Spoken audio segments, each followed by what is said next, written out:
Hello, beauties. You're getting ready to see a kitty cat walk across your screen. Oh, my word. We're keeping it real, guys. We're just keeping it real. All right, so I'm just making sure that I am live over here in the place that I'm supposed to be live in. And there we are. Okay. Wonderful, wonderful. All right, so let's go ahead and get busy. So we are working on, okay, Mrs. Crazy Cat. One moment. If you have pets, you can relate, right? So, sorry about that. Okay, so we are working our way backwards again in the month of November. We still are going to do the 12 by 12 adaptation class from the October layouts. That is still next to me on my design table. I just need to get my doodling done before I turn my camera on. So, that one will probably be coming up here quickly.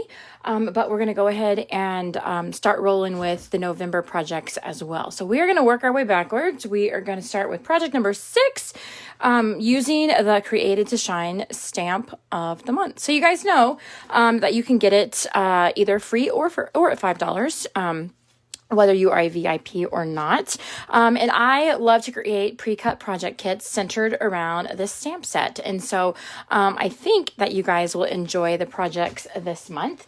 I have to say, this was another one of the stamp sets that it wasn't on my super duper gotta have list. But the more I began creating with it, the more I decided I really, really loved the project. So I gave you guys a really good walkthrough of these in the video that's now pinned to the business page. So if you guys would like to see kind of how my program works and how you can earn these free project kits shipped to your door, you're welcome to go and take a look at the pinned post in the group.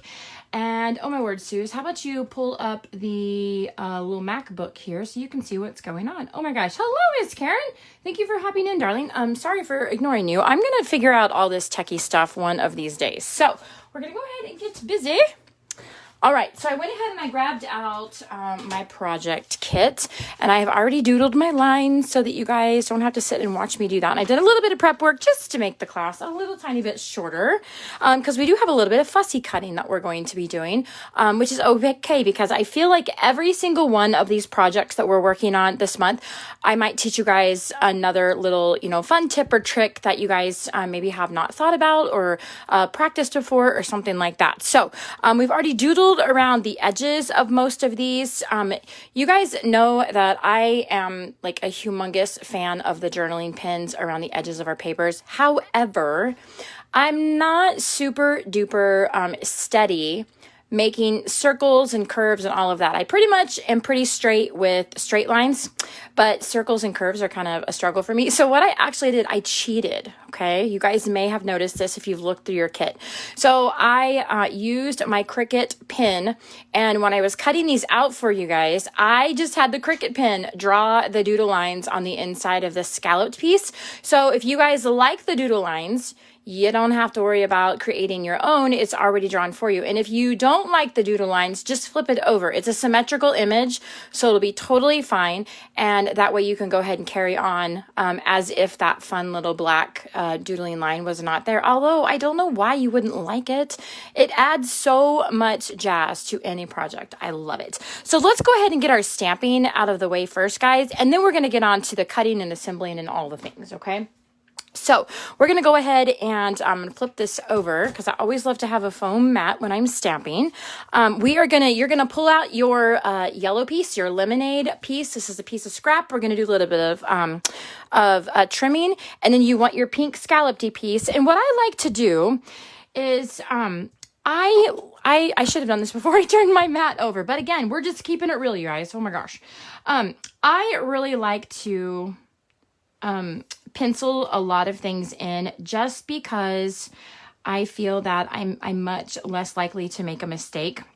And so it takes just a little tiny bit of extra time to pencil something in. I'm just lining this up on my grid so I can see it. I am bringing down my little zip strip down here where it's going to be, and I'm just penciling in a little line. And that's so as I begin my stamping, it seems like something in my brain, when I have wet ink on a block, my brain is saying, hurry, hurry, hurry, hurry, before it like puddles on the block and you don't get as crisp of an image. So my brain automatically says, hurry and stamp this as quick as you can. And so what I want to make sure that I do is that I keep my image, this little light of mine image, up near the top where it goes. I don't want to just kind of visually center this, because then it's going to be too far down and my zip strip and my ribbon are not going to be pushed up far enough. And if they're up far enough, they're going to be overlapping on my stamping. And I don't want that to happen. And so to me, it's just a little easier if I will just pencil in a little line.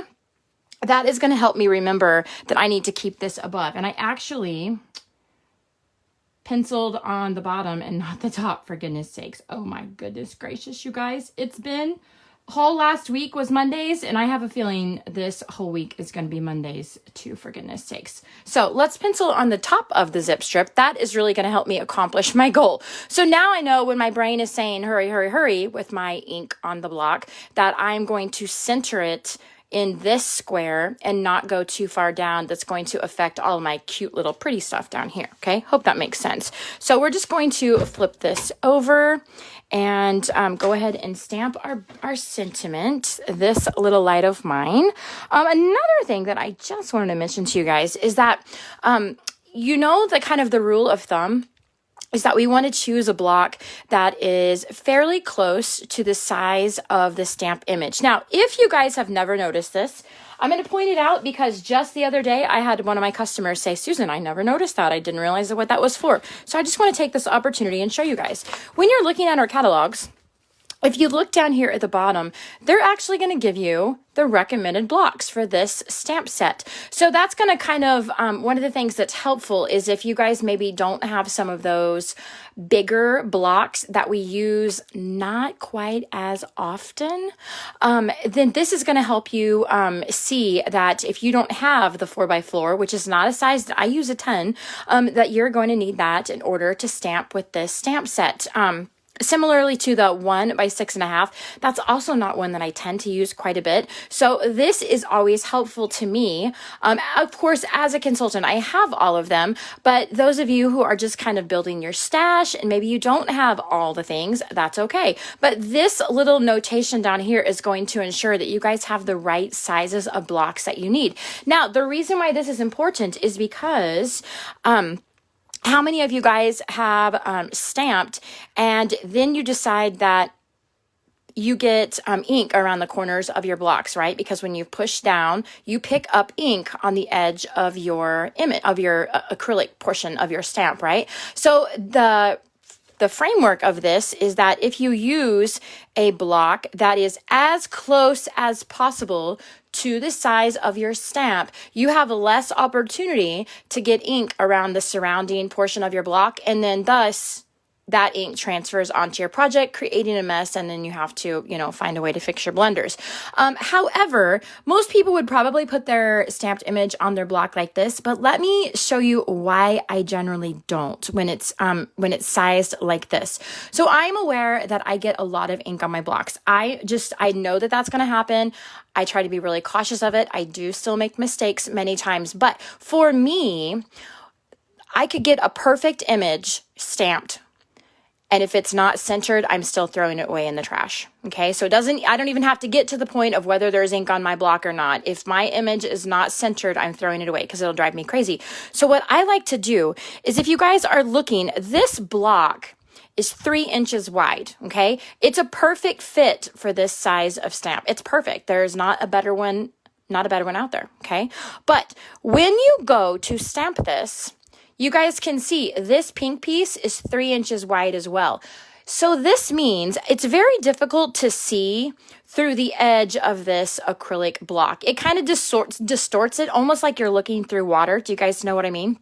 And so what I like to do is I prefer to be able to see the clear edge of my stamping surface, because that is going to help me keep my stamped image centered. Okay, so what I actually do is I will still use the block that's a 3x3, but I actually will turn mine diagonal. Again, if you guys struggle with keeping ink off of your block, you kind of need to pick the lesser of the two evils, if you will. If you struggle more with ink on your block, getting on your project, then you may want to keep your stamp going crossways because you have less of an opportunity to get ink down onto your project, okay?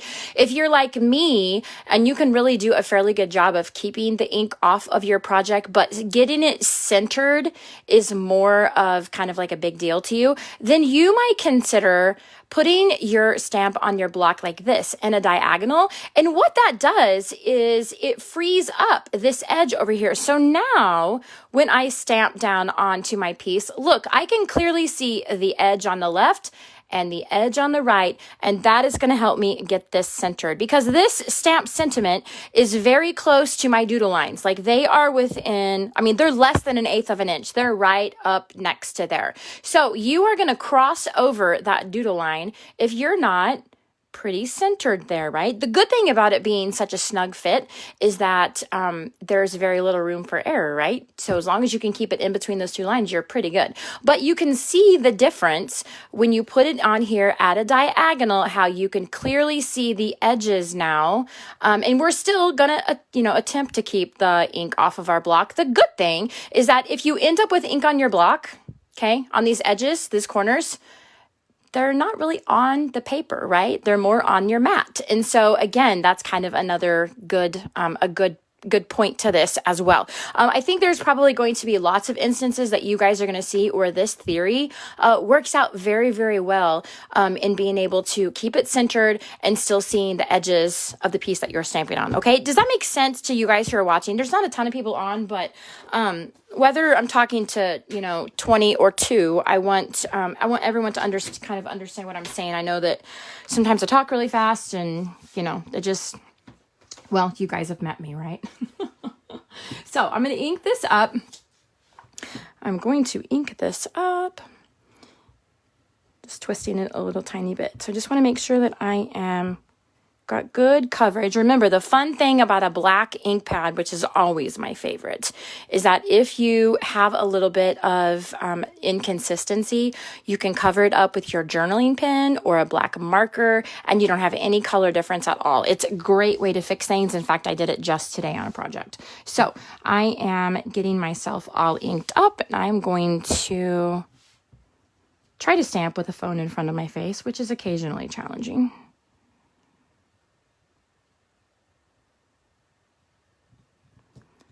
But I feel pretty confident about it being centered. Perfect. Perfect, you guys. Perfect. Okay, so you can see we're perfectly centered. We have a good, crisp image. We are centered between the top black line and the bottom pencil line, and that's going to ensure that our sentiment is exactly in the middle of this top block, and then our zip strip is going to go across here, and we're still going to have, the appropriate spacing here and not get it all bunched up together. And so I just, I don't even apologize anymore for dragging out my pencil. It's probably very old school to a lot of people, but to me, it saves me from making a lot of mistakes. And to me, I can measure and draw a pencil line and also erase my pencil line much quicker than I can create this piece again because I goofed it up. Does that make sense? Thank you, Ruth. I'm so glad. And hello, darling. I'm so glad you're here. Okay, guys, so for our next one, you're going to want the little yellow piece, okay? You're going to want a bit of scrap paper, and I'm going to show you why. Because what we're going to do is we're actually going to be trimming out these little light bulbs. We're going to fussy cut them, but they don't take very long because they're pretty small and pretty simplistic to cut out. But we're going to cut 2 of them. And so what we're going to do is we're actually going to take a portion of this image, the little light here, this is the one that I'm going to use. You are going to have enough paper to pick any 2 of these lights. So if you guys want to pick the chunkier light, you can do that. You should have enough paper to do that, okay? You might actually find yourself wanting to cut it diagonally if you want to get one of these bigger light bulbs. But what you're going to do is you need to grab your scissors quickly, and I guess you don't have to do it quickly. I'm running like hamster on a wheel today, you guys. Oh my word. But go ahead and cut that into 2 pieces because we are going to do the stamping, and the majority of this image is going to stamp on our scratch paper we're just going to stamp this one portion of the light bulb that we want on top of the yellow paper, okay? And so I actually am going to, this is probably silly, but again, I know the times that I make mistakes, it's easier to kind of do some things to fix those instead of correcting them after they've happened. So I put a little tiny bit of adhesive on the back of my yellow piece, and that is because occasionally a little bit of static kind of comes into play. And after we've inked up our block and we can't come down here and try to stamp on top of that paper, sometimes it just kind of sucks itself right up onto that ink, that block, that stamp, and then it's not going to be a crisp image. By the time you go ahead and smush it on down to your table, it's going to be all foggy and blurry, and you're going to be grouchy and have to start over. So if you will put a little, I'm telling you, like a speck of adhesive on this little piece of paper, it's not going to kind of suck up onto your stamped image that way, okay? So you guys might be picking a different light bulb from the 6 that we have to choose from. I'm picking this one right here, okay? The very same one that's on the original card. So I'm really only concerned about getting ink on this little bulb here. Hello, Miss Carrie. I'm so glad you're here, beauty. Happy Monday, guys. Happy Monday. Okay, so I'm really only worrying about getting ink on this light bulb. Of course, I'm going to get ink on other light bulbs, but my purpose of mentioning that is that I'm not going to really worry about getting even coverage on my entire block because I don't really care about the other part of it, okay? I just want that main bulb there in the middle, okay? So I'm just inking it up really good. Then I'm going to bring it over and just right on top of my yellow paper, you can see that yellow scrap is directly behind that one bulb that we want, okay? So I'm smushing it down. That one turned out perfect. Now, here's my tip with paper, okay? If you've got adhesive on it, don't pull up on it. That is going to wrinkle your paper, okay? And sometimes it crumples it too, and you can see that, and I don't care for that either. So you have 2 options. If they're bigger pieces, this is not, but I'm going to share this tip with you anyway. If they're bigger pieces, you want to get your Cricut spatula under there and just slide across it, okay, or underneath it, okay? That's going to loosen your adhesive, and it's going to keep the fibers of your cardstock intact. It's a small piece, so usually what will work is just pulling the edge and twisting it, okay? Then that's going to pull it right off. And you can see, oh, it's a Kelsey hair. I have a cat. Oh my gosh, she's everywhere. Can't help it. So when I said I had a little, it was like a little scrap, like a little teeny tiny fleck of adhesive. That's what I mean. Just a little teeny tiny bit. But that, you can see we've not crumpled or wrinkled our cardstock by pulling up on it. It's not curved or anything. So we can still ensure it's going to get a really good flat adherence onto the card. And we don't have to worry about any of that other stuff. Okay. So either Cricut spatula underneath, so you don't crumple any of those fibers, or twist it, okay? And then that'll have that adhesive turn loose. So we're gonna do the very same thing that we did before, just a little tiny speck of adhesive. And we are gonna ink up our light bulb again. If you didn't get it the first time, well then you get to see it on repeat, right? Okay. Again, that adhesive is very, very handy because many times that static will kind of pull that little tiny piece. It doesn't do it on the big pieces, but it really will pull that little tiny piece up off of there. Do you guys know what I mean? Has that ever happened to you that it just kind of sucks it up? Well, then it's got ink touching it, but it's not a good crisp image. So you kind of have to start over. So again, this is just another fun way to kind of combat that, right? Okay, so we've pulled both of these off. Now we're just quickly going to run around and fussy cut them, okay? It's not going to take very long at all. I'm only cutting out the bulb and the black, whatever you call them, the screw in part. I think that's what, like the new light bulbs, you know, that screw into the socket, the light. I'm not even going to pretend like I know what I'm talking about because I don't have a clue. But the black pieces, the bulb and the black part, that's what we're cutting out, my friends. That's what we're cutting out. I'm so glad, Ruth. I'm so glad it was helpful, darling. Okay, so I'm just quickly running around.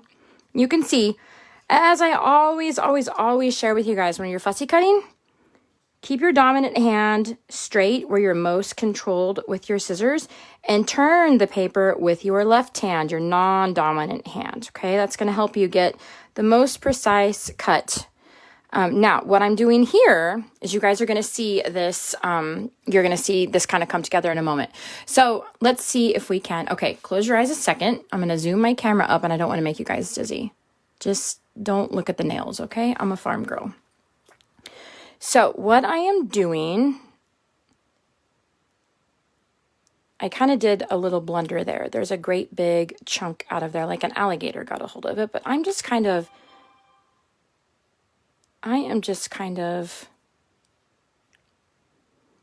creating some like zigzags. We're kind of going back and forth. I'm not really looking too much at the stamped image itself.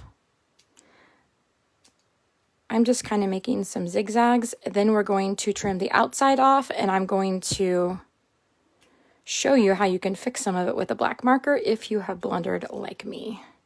Okay, so I know that looks really weird, right? But then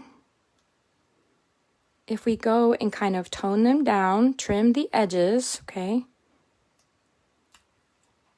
We're going to do that on both sides, so it's not quite so tooth looking. Okay. Don't worry, we're going to get a black marker out here in a second. Can you guys see kind of what we're doing? I really did take a big chunk out of there. That's an example of what not to do, okay? So then we're going to get both of these done, and then we're going to get the black marker out, and we'll do a little bit of fixing. But let me show you guys this one. I can probably do it a little easier if I don't haven't trimmed all the other stuff off yet. So we are just... Hello, Miss Janice. I'm so glad you're here, darling. Happy Monday. So you guys can see we're just kind of going back and forth. Don't worry, we're going to clean it up in a minute, okay? We're going to do both sides. We'll make them a little tiny bit shorter there.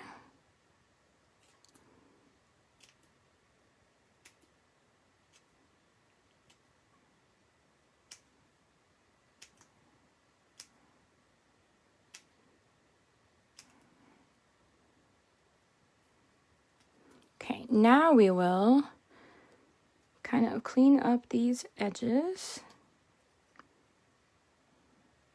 It's challenging to look at the project and to see if I'm still on camera. Ah, there we go. Trust me, we're going to fix it. Hang on.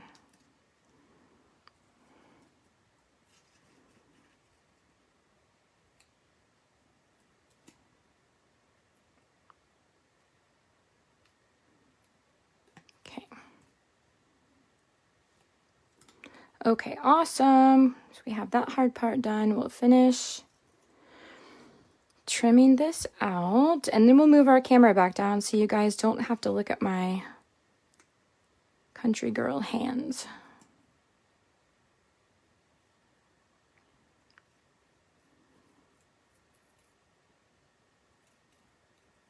You can see how I'm moving the paper with my left hand, but my right hand is staying, which is my dominant hand. My right hand is staying where I'm most in control of my scissors, okay? So we're going to put all this craziness there on the floor. Okay, so now what we're going to do is first we're going to fix our mat. Everyone's going to close their eyes again because we're going to zoom the camera back out. Okay, so we are going to bring in our scrap paper again. And I'm just cleaning this up a little bit with a black marker. This, of course, is optional. You guys don't have to do this if you don't want to. But it really just makes your trimming totally foolproof, okay? So now we have, well, let's get that one colored in as well. Now you guys can see we have a perfect little, see, it's got all those little zigzag marks, just like it's supposed to have. Okay.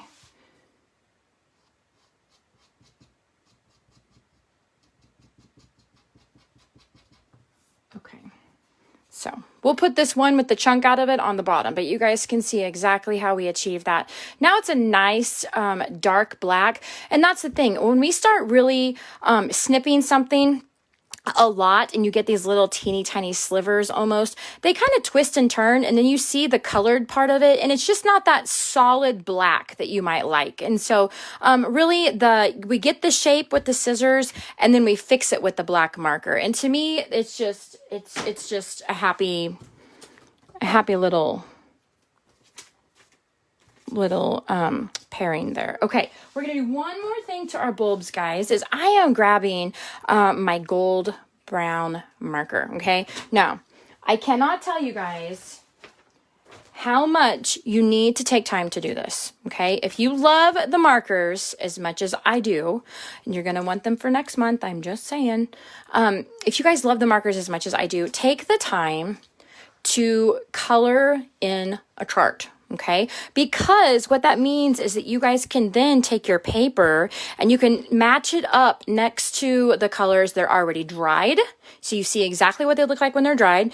You can't tell anything by what the caps look like. They look nothing like what the marker looks like. But you can take your cardstock or your pattern paper and lay it down next to all of the colors that are dried. They're automatically labeled for you, so you know exactly which marker to grab, and you have nearly most of them you can find a pretty dead on match. Okay, even though these are not palette colors. Okay, yes, it would be perfect if we had a marker that was 3 shades of ballerina, one that was 3 shades of lagoon, but in a perfect world we don't have that. So this is the best that we can get. But I cannot even tell you how just an hour or so time investment to go ahead and color one of these in has saved me so long of scribbling on scratch paper and trying to find one that matches my paper. Just do it one time, use it over and over. The first one I didn't put inside a little, like a page protector, and it kind of got all nasty and crumpled, and I'm pretty sure I spilled iced tea on it, if you really want me to be honest. So I stuck one in here, and then on the back I have been doing tons of things with the metallic markers. And so I just made a little list of kind of what they look like when you put them on the back of some of the bling.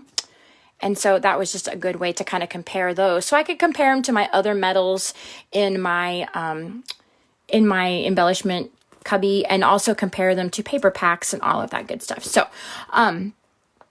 this was just one I found online, guys. I've posted this exact one here on my business page before, but I will go and share the link again. It's a live link somewhere because I've uploaded it into my Google Drive, but give me till after I turn off the camera and I'll get it back up here for you guys. But just print it out on copy paper. You don't even have to put it in cardstock. But it's like, I'm telling you, it will save you so much time. I'm not even kidding. So what I wanted to do was I wanted to find a color of marker that would give me just a little bit of accent around the edge. Okay. And so your first thought would be to grab a yellow, but the yellow did not give me the accent that I needed. So I actually got the gold brown blend, and I used the lightest color. And all I did, I mean, this is not, we're not talking groundbreaking stuff, guys. But all I did was just color around the very edges, okay? Now, if you use the intense black, it shouldn't go anywhere, okay? So you guys can see, this is just highlighting it. I guess it's not highlighting it, it's just adding a little bit of dimension around the edge. It's probably not very noticeable on camera, but you can definitely see it in real life for sure. So we'll do this one quickly as well.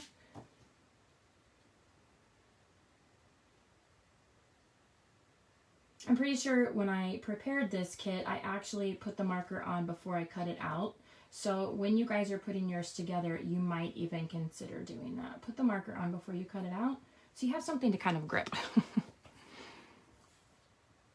I'm going to go over this one more time just to kind of darken it a little further.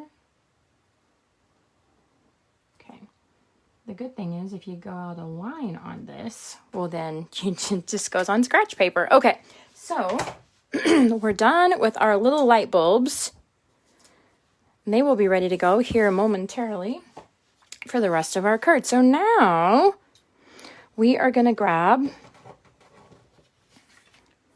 our zip strip, and you're going to need a little tiny bit of your gold ribbon, guys. So I like to put I have this thing. If you have followed me for any amount of time, you've probably heard me say this a billion times. But when I put on ribbon or twine, things like that, I want it to be very snug, and I want it to not have like lumps in it. You know, I want it to lay very flat on my paper, adhered down if possible. And so what I actually like to do when I use this ribbon, these are my favorite ribbons. You guys see these a lot in your kits. You have the gold and the silver, and they work perfectly with our sequins as well.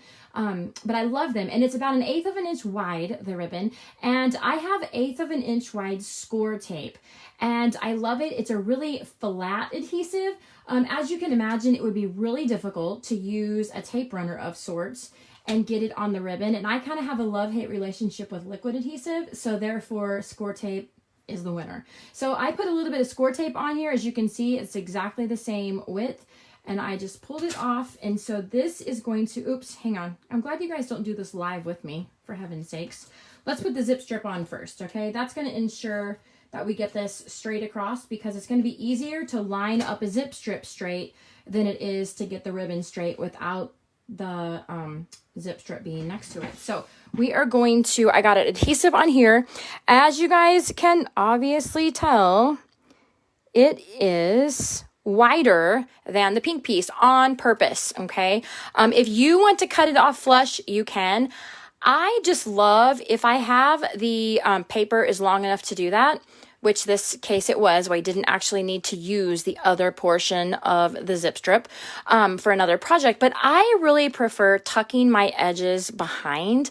I feel like it's less opportunity. If we were to cut this off flush with the edge of the pink piece, then as this card gets handled, and as it, time goes on, and sometimes adhesive lifts up a little bit, then this edge might kind of curl up a little bit, and just wouldn't look quite as pretty on this edge here. And to me, the way to kind of fix that, again, we're kind of all about preventing mistakes instead of fixing them afterward. We like to prevent them, to keep them from happening. So it's, to me, a much prettier presentation just to be able to tuck that behind. So the zip strip is longer on purpose to tuck behind. The ribbon is longer on purpose to tuck behind. And we're going to put the ribbon right on top of the top edge of that zip strip. And so this is going to fold around there as well. And so then, you guys, when we put our foam tape on the back of here, everything is going to be adhered down where there's nothing that can lift or curl up, because it literally just can't get up out of the back of there, right? Because we're going to put foam tape on the back here, and that's just going to kind of seal it all up. So you don't have to worry about any of that coming apart, even over time, right? So then we have the bow here that I have already made. You guys will love it that the Bow Easy is back in stock. So some of you guys that always ask me about the Bow Easy, the last time we did a video, I went and found that the link was still available. So they're back in stock. You guys can grab one if you would like. So what I'm going to do is I'm going to put a little bit of adhesive on one of my light bulbs. I'm going to put it on the light bulb that doesn't have the alligator hunk out of it, because that's the one that's going to go on the bottom. So we're covering that up with no problem. I'm just going to kind of stagger them a little bit so that when they are adhered on top of each other with that bow on the top, it'll be a really cute little, oops, maybe we'll put this one down a little bit further. There we go. Now we're going to get this layering correct. So the one near the middle is a little bit further down than the one on the left. So that is going to look really cute when it's on there. Okay, perfect. So now we're going to put a little bit of foam tape here. So I'm still using the insides, you guys. You saw if you didn't see my video when I did this, I went and I calculated to the penny which type of foam adhesive was less expensive per inch or per foot. Whether all of the little foam pieces that are on the inside of these are the brand new that are in the annual catalog. They are the Slimline shaker foam and acetate frames, but on the inside of there are all of these perforated squares and these perforated strips. And so I was just curious how much the foam tape cost per inch here versus the foam tape that comes on the rolls. Okay, so I calculated, and this is about a third less expensive per inch or per foot than foam tape on the rolls. So I've just been using all of the insides out of here, and it's fun because it's one less step that I have to do. I don't even have to cut them unless I want to cut them into smaller strips. On the roll, you have to cut all of the pieces to get them off the roll, but these are already perforated squares for you. And like, you guys know me, I love saving money. I love being wise with my money. But I was kind of shocked that they were a third less expensive than foam tape on the rolls. So I've been buying these even when I'm not using the shaker frames, the Slimline shaker frames. I'm using all of the insides out of them. So when I'm ready to do shaker frames, I got plenty of them. But I just feel like I'm being smart with my money.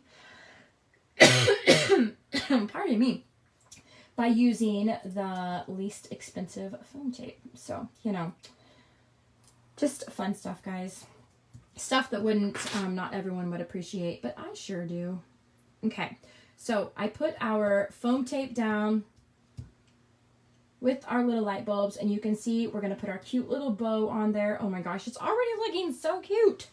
Okay, I didn't trim my tails off because I want to see where I want them trimmed off. I don't know whether I want them kind of long tails or short tails, but I want to see how it looks scaled next to the card itself before I trim them off. So they're still a little tiny bit long. So I'm moving this down where I can still see the black portion of that light bulb. I think that's super fun. And they actually do look like light bulbs, okay? So let's see where we want these tails. Where do we want them? Try here.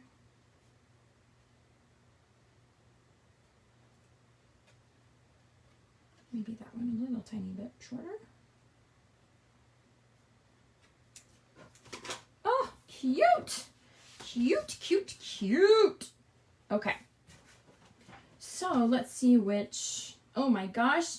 Oh, I was feeling wild with this card, you guys. I put foam tape on all the layers, on every one of them. So on the middle layer, it looks like I've just used the thin 3D foam tape. So let's just put a little bit of that on here. Let's do this number. I just don't even apologize about my obsession with foam tape anymore. I love it. When you take paper and you pop it up off of the surface, it just really, truly feels like art then. I mean, it's always been art, even when it's flat. But to me, it just feels even more like art when it's popped up off the surface. So this is just the thin 3D foam tape, guys, the 3/8 size. But I am trimming it down the middle just because it stretches a little tiny bit further that way. And yes, we probably should have built our bow and our bulbs after we did this, but you know, we'll make it work. We'll be careful. We won't ruin them. Okay, so I'm pulling this off.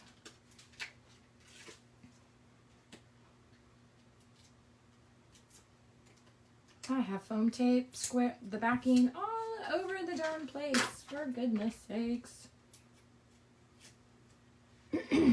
Okay. So it's going to go right in the middle of these two edges. So we have 3 equal borders on the top, and you have this larger bit of blue on the bottom, okay? So, like I said, I was a wild woman. I put foam tape on all 3 layers. I actually don't remember doing that, but it sounds like a good idea, so let's do it again, okay? See, look, you get a few strips on the end, and then the rest of them are all the little squares. Okay, we will go ahead, let's go ahead and put this one on our card base, the straight paper on our card base, before we adhere down our heavily dimensional element here, because it's going to go onto the card base with regular tape runner adhesive, and I actually will probably smash it if I put tape runner on the back of that. So let's go ahead and make sure we get that down before we smash it. Whoop. I'm still trying to get used to these new, the touch adhesive that's in our catalog. I'm not quite used to it just yet. It seems to be a little less, the runner is a little looser than the old Tombow. The Tombow is almost, you had to kind of give it a little more pressure, and this, you don't have to give very much pressure at all. So, still trying to kind of learn the feel of that. Okay, so this one we have that 1/8 of an inch border all the way around. Okay, and then this will pop off. You guys, I love this card. I love this card. All of my duplicates now, when I'm putting together duplicates on the Stamp of the Month videos, I have been putting in the basket, and they are going to go to my Sunday school room, so that if we have, you know, classmates that are, you know, sick or struggling or have missed church for a while or something like that, we all, while we're right there in Sunday school and we're thinking about it, instead of only putting them on the prayer list, we can then quickly sign a card, and I'm going to put stamps in the basket, and we'll just address it and just be done with it right then, so nobody has to forget about it when they get home. And so I thought that would be a good use of my duplicate cards. Okay, so let's go ahead and we'll put a few sequins on. Okay, so this one, it looks like I've used a medium size and 2 tiny ones. So we're going to need, my glue dots that are in the dispenser are the medium sized ones, and the little tiny ones use the micro glue dots. And so I always have to grab out my other glue dot roll. I have them labeled. I have S's on the inside of this roll. That tells me they're the small size. And I have, okay, well that sequin went flying somewhere, so we're gonna have to dig for another one. I have M's on the medium roll, and I have L's on the large roll. I know it's very, very unique, isn't it? But that way, when they're in my adhesive basket, I can see quickly which is which without unrolling them and picking them up and, you know, sifting through them and all of that. Let's see if we can find the little one. The little ones, I feel, are kind of few and far between in here. There's one. Okay. And what I have learned is that the micro dots, which are the smalls, are they're definitely the thinnest. So I almost need, I almost like to stick it twice on there, so there's enough adhesive to be sure that it's actually going to stay attached to the card. So let's find one more tiny one. I'm telling you, these things, they either piggyback with the bigger ones, or there are just less numbers of them in here, because I feel like I always have to search and search and search and search for them. And I would just be in big trouble if I didn't spread them out so I could pick through them. There's no way you can find anything in those little baggies. Oh, for goodness sake, Suze, where are they? Oh, here's one right here on top. Okay, I am using the silver gold on this card. I think the matte gold would look really good too. Okay, so I'm going to put one down here. You guys know the rule of threes. It's always, I feel, always very appealing. But I also have a rule of the rule of Suze, and that is don't smash it down until you're going to commit to it. Because once you smash a glue dot down, they're smushed. You're not moving them without ripping something, okay? So don't smash them until you're ready to commit. So I'm going to get the placement of my medium size one down before I smash my little glue dots down, because I'm not ready to commit until I'm happy with how it all looks. Okay, and that's perfect. So now I'm ready to commit. Now I'm smashing them. So when you guys are creating next time, you just remember the rule of Suze, okay? Won't smash it till you're ready to commit. I know. Raise your hand if that's the dumbest thing you've heard all day. Oh my goodness. Okay. Yay. We're done, you guys. Project number 6 is in the books. In the books. So, I don't know if you'll see project number 5 next, which is this fun little shaker card where we do more paper piecing. I don't know if you guys will see project number 5 next, or if you will see the 12 by 12 adaptation class that we still had left over from October. I'm not sure which one you guys will see next, but one of them will be coming quickly.